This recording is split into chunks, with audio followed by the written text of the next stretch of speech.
नागरिक उड़ान न्यूज 24 में आपका स्वागत है। देश और राज्य की खबरों में सबसे आगे। नमस्कार, मैं खुशी और आप देख रहे हैं नागरिक उड़ान न्यूज। आइए नजर डालते हैं आज की बड़ी खबर पर। नीट परीक्षा 2024 में भयभीत होने की जरूरत नहीं, रद्द नहीं होगी परीक्षा नीट पेपर, बोला सुप्रीम कोर्ट। ग्रेस मार्क्स वालों को देनी होगी पुनः परीक्षा। नई दिल्ली सुप्रीम कोर्ट ने दाखिला याचिका की सुनवाई में सुप्रीम कोर्ट द्वारा नीट यूजी की परीक्षा और इसके परिणाम को लेकर जारी विवाद पर सुनवाई के दौरान सुप्रीम कोर्ट में सरकार ने कहा कि 1563 अभ्यर्थियों को ग्रेस मार्क देने का एनटीए का फैसला वापस ले लिया गया। नीट यूजी 2024 की परीक्षा और इसके परिणाम को लेकर विवाद जारी है। इस बीच सुप्रीम कोर्ट ने गुरुवार को अहम टिप्पणी करते हुए कहा कि छात्रों को भयभीत होने की जरूरत नहीं है और छात्रों को उनकी मेहनत और परिश्रम का पूर्ण ध्यान रखा जाएगा। नीट परीक्षा में पेपर विवाद थमने का नाम नहीं ले रहा है। वहीं छात्रों ने परीक्षा में धांधली का आरोप लगाया है। आपको बताते चले कि नीट परीक्षा 2024 का रिजल्ट आउट होते ही लगातार मामला तूल पकड़ता दिखाई दे रहा है।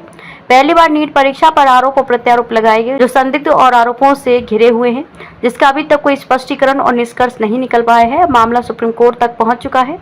अब सुप्रीम कोर्ट की सुनवाई और निर्णय से ही कुछ तथ्य और परिणाम निकल कर आने की संभावना व्यक्त की जा रही है। सुप्रीम कोर्ट ने याचिका पर सुनवाई के दौरान कहा कि काउंसलिंग होती रहेगी और हम इस पर रोक नहीं लगा रही हैं। परीक्षा होती है, सब कुछ समग्रता से होता है, ऐसे में डरने की कोई बात नहीं। कोर्ट ने कहा कि पूरी तरह से एग्जाम को रद्द कर देना अभी उचित तरीका नहीं है। किसने क्या दलील दी? केंद्र सरकार के वकील ने सुप्रीम कोर्ट में बताया कि शिक्षा मंत्रालय की गठित की गई 4 सदस्यीय कमेटी ने 1500 से ज्यादा बच्चों के फिर से पेपर कराने का सुझाव दिया है। ये लोग फिर से पेपर नहीं देते हैं तो ग्रेस नंबर हटाने के बारे में सोचा जा सकता है। सरकार ने कोर्ट में कहा कि जिन 1563 छात्रों को ग्रेस नंबर दिए गए थे उन्हें 23 जून को परीक्षा देने का विकल्प दिया जाएगा। इसका परिणाम 23 जून को आएगा। उन्हें 23 जून को परीक्षा देने का विकल्प दिया जाएगा। इसका परिणाम 23 जून को आएगा। एमबीबीएस, बीडीएस और अन्य पाठ्यक्रमों में प्रवेश के लिए काउंसलिंग 6 जुलाई को शुरू होगी। ऐसे में 23 जून के बाद नई रैंकिंग सामने आएगी।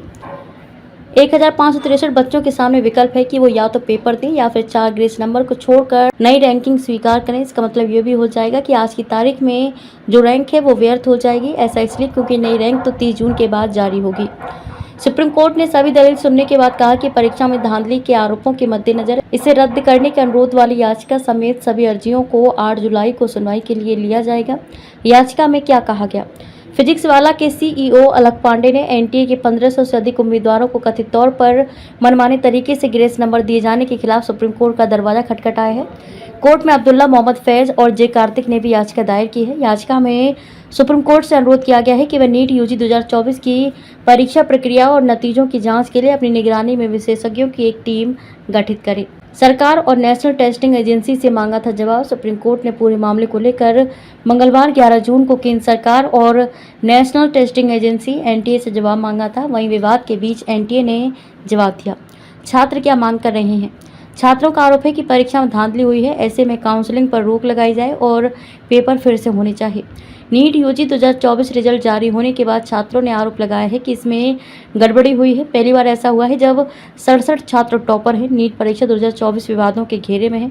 सुप्रीम कोर्ट ने कहा कि सभी छात्रों के भविष्य को देखते हुए निष्पक्ष और पारदर्शी निर्णय लिया जाएगा और नीट परीक्षा में विवाद समाप्त करके ही आगे की कार्यवाही की जाएगी। ग्रेस मार्क्स और विवादों को सिरे समाप्त करने के लिए ठोस कदम उठाए जाएंगे। अब तक के लिए बस इतना ही। फिर होगी आपसे मुलाकात ऐसी एक और बड़ी खबर के साथ। तब तक के लिए नमस्कार और देखते रहिए नागरिक उड़ान न्यूज। ऐसे ही लेटेस्ट अपडेट्स के लिए हमारे चैनल नागरिक उड़ान न्यूज को सब्सक्राइब करें और तुरंत नोटिफिकेशन पाने के लिए बेल आइकन प्रेस करना ना भूलें। यदि आप हमें फेसबुक के माध्यम से देख रहे हैं तो हमारे पेज को फॉलो जरूर करें। धन्यवाद।